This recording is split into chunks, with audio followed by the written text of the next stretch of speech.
नमस्ते साथियों, इस वीडियो में एफएलएन कक्षाएं कक्षा 1 और कक्षा 2 के भरे हुए प्रगति पत्रक के संदर्भ में चर्चा करेंगे।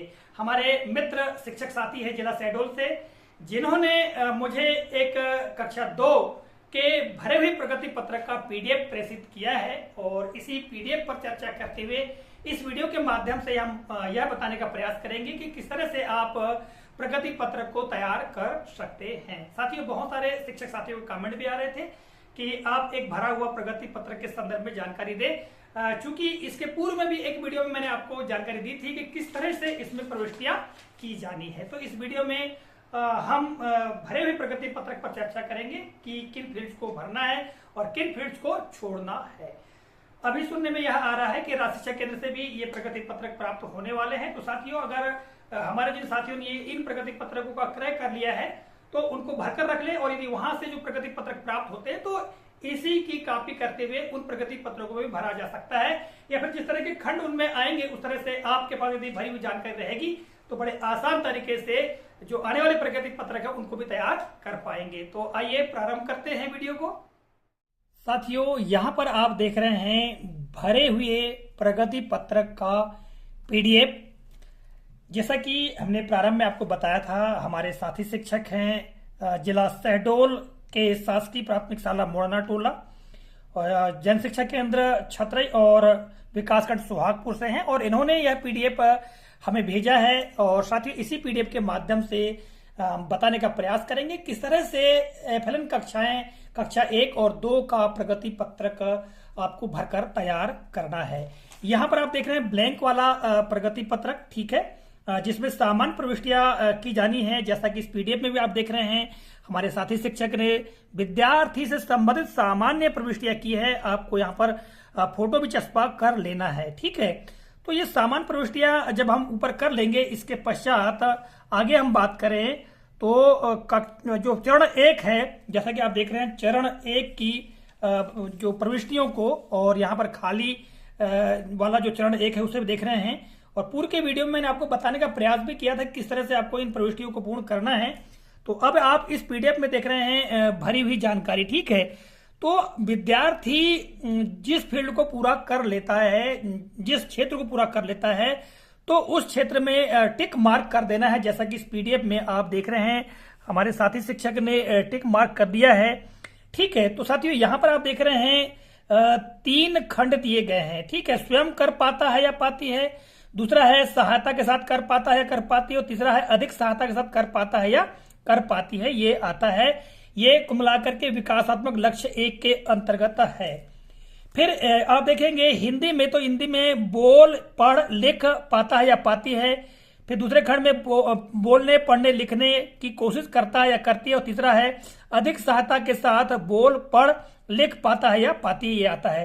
फिर अंग्रेजी में भी इसी तरह से फील्ड दिए गए हैं, और गणित में भी स्वयं कर पाता है कर पाती है, या सहायता के साथ कर पाता है कर पाती है, या अधिक सहायता के साथ कर पाता है या कर पाती है। तो आपको यह देखना है कि यदि पहले फील्ड में विद्यार्थी क्या टिक लगता है मान लो, तो ये 2 जो फील्ड है ये खाली रहेंगी, ठीक है। जैसा कि आप इस पीडीएफ में देख रहे हैं, यहां पर आप देखेंगे तो पहले फील्ड में जो टिक मार्क है, तो ये 2 फील्ड जो है खाली बताए गए। इस तरह से यहाँ पर आप देखेंगे जिस फील्ड में भरा हुआ है, टिक लगा हुआ है, तो बाकी जो फील्ड है खाली है, ठीक है। क्योंकि यदि बच्चा स्वयं कर पाता है तो फिर बाकी की आवश्यकता ही नहीं है भरने की, ठीक है। इन दोनों में भरने की आवश्यकता नहीं है, ठीक। किंतु यहाँ यदि पहली फील्ड खाली रहती है, पहला खंड खाली होता है, तो फिर निश्चित तौर से सहायता के साथ कर पाता है या कर पाती आएगा, या ये भी खाली रहता है तो फिर क्या जाएगा, अधिक सहायता के साथ कर पाता है या कर पाती है आएगा। जैसा कि आप यहाँ पर देख रहे हैं, यहाँ पर जैसे सप्ताह 11 तक सीखी गई मात्राओं से बनने वाले शब्दांशों जैसे का की आदि को पहचान कर बता पाता है बता पाती है में यदि पहली फील्ड यहाँ पर नहीं भरी गई है, तब यहाँ पर देखिएगा हमारे साथी शिक्षक के द्वारा यहाँ भरा गया है। पीडीएफ में आप देख रहे हैं 7/8, ठीक है, ये भरा गया है। इस तरह से यहाँ पर भी 7/8 भरा गया है।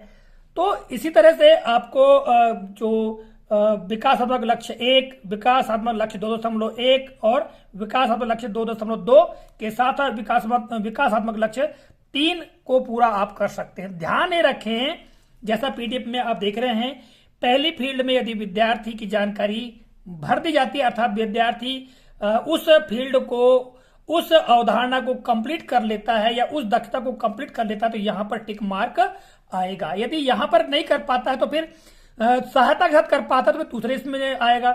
और यहां पर आप देख रहे हैं जैसे कि यहां पर जो शब्दों की संख्या दी गई है, ठीक है, तो कितने कर पाता है उसके लिए यहां पर जगह दी गई है, तो जितने भी कर पाता है उनकी संख्या आप भर सकते हैं। या फिर अधिक सहायता के साथ कर पाता है तो फिर यहां पर आपको भरना होगा, ठीक है।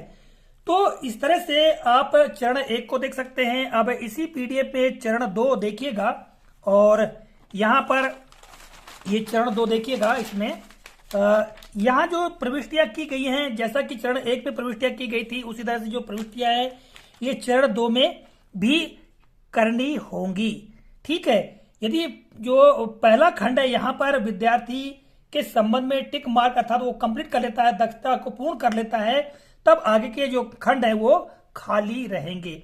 साथियों, मेरी चर्चा हमारे साथी जिन्होंने यह पीडीएफ मुझे भेजा है उनसे भी चर्चा हुई, और उन्होंने सारी जानकारी मुझे दी और बताया कि इस तरह से हमें अपनी जो विद्यार्थी हैं उनके प्रगति पत्र को कंप्लीट करना है। जैसा कि आप पीडीएफ में भी देख पा रहे हैं, मैं बार बार आपको बता रहा हूं कि जो पहला फील्ड है यदि यहां पर टिक मार्क आ जाता है तो बाकी शेष जो फील्ड है वो ब्लैंक रहेंगे, खाली रहेंगे। किंतु पहले कोई कर नहीं पाता था, सेकंड की हम देखेंगे सेकंड खंड में कि सहायता के साथ कर पाता है, कर पाती है, या फिर बोलने पढ़ने लिखने में कोशिश करता है या करती है, ये आ जाएगा। या फिर अधिक सहायता के साथ बोल या पढ़ लिख पाता है, ये जाएगा, ठीक है। तो आपको क्या करना है, जहां पर भी है जो फील्ड तो उस पर टिक मार्क कर देना है, और जहां पर आपको शब्दों की संख्या भरने की आवश्यकता होती है कि 12 शब्दों, जैसे उदाहरण यहां 12 दिया है तो 12 शब्दों में से कितने शब्द वह बोल पढ़ लिख सकता है, कोशिश करता है, ये अगर आता है तो यहां पर वो संख्या भरना है। और यहां पर देखिएगा सीखे गए सभी वर्णों और मात्राओं के संयोजन से बनने वाले शब्दों को पढ़ पाता है, पढ़ पाती है, ये फील्ड है, ये दक्षता है। तो उसके लिए जितने भी शब्द है ये कर पाता है तो यहां पर शब्दों की संख्या लिखनी होगी। यदि यहां पर भी बोलने पढ़ने लिखने की कोशिश करता भी नहीं कर पाता तो फिर अधिक सहायता के साथ बोल पढ़ लिख पाता है, तब वहां पर भी आपको संख्या लिखनी होगी। यदि यहां पर शब्दों की संख्या नहीं दी गई है तो फिर आपको टिक मार्क करना है बस, ठीक है। तो इस तरह से पहले खंड में आप देखेंगे यदि यहां पर टिक मार्क आ जाता है तो फिर दोनों जो है ये खंड इनमें ब्लैंक रहेगा, यहां पर कुछ नहीं भरना है। इस तरह से चरण 3 देखिएगा आप यहां पर, तो चरण 3 में भी इसी तरह से आपको इन फील्ड्स को कंप्लीट करना है, ये सारी जानकारी को पढ़ना है, और जो विद्यार्थी की अभ्यासिकाएं हैं, आवधिक आकलन है जो आपने किया है उस आधार पर आप इनको भरकर कंप्लीट करें। जैसा कि मैंने आपको भरे हुए प्रगति पत्र का यह पीडीएफ आपको बताया, और ये चरण 4 आप देख रहे हैं, ठीक है। चरण 4 में भी इस तरह से भरना है। और फिर हम आगे बात करें तो यहां पर देखिएगा ये एक फील्ड दी गई है, ठीक है, बच्चे की प्रगति के संबंध में शिक्षक की टीप। तो यहां पर देखिएगा पीडीएफ में हमारे साथी के द्वारा भी टीप अंकित की गई है, ठीक है। इस तरह से आप अपनी टीप अंकित कर सकते हैं, ठीक है।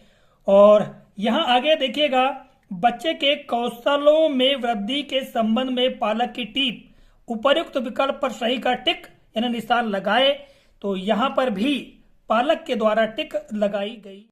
तो साथियों, इस तरह से इस वीडियो में मैंने आपको जानकारी दी कि किस तरह से कक्षा 1 और 2 के एफएलएन कक्षाओं के प्रगति पत्रक की प्रविष्टियों को पूर्ण कर सकते हैं। आशा करता हूं जानकारी काफी उपयोगी लगी होगी। मिलेंगे अगले कालखंड में, तब तक के लिए जय हिंद।